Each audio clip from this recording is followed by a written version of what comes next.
দাদা বৌদি বিরিয়ানির নাম শোনেননি এমন মানুষ বোধহয় বাংলায় খুব কমই আছে। রাজ্য তো বটেই, দেশজোড়া খ্যাতি এই দোকানের। ব্যারাকপুর গেলেই এই দোকানে একটিবার ঢু দেওয়া চাই।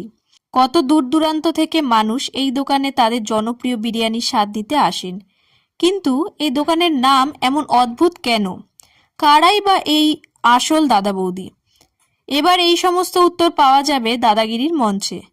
দাদাগিরি 10-এ এবার খেলতে আসছেন দাদা বৌদি বিরিয়ানির আসল দাদা এবং বৌদি, অর্থাৎ ধীরেনবাবু এবং তার স্ত্রী সন্ধ্যা দেবী। প্রথমে 3 কেজি চালের বিরিয়ানি বানিয়ে সেটা বিক্রি করতেন তারা। এখন সেখানে প্রতিদিন 1500 কেজি চালের বিরিয়ানি বানানো হয়।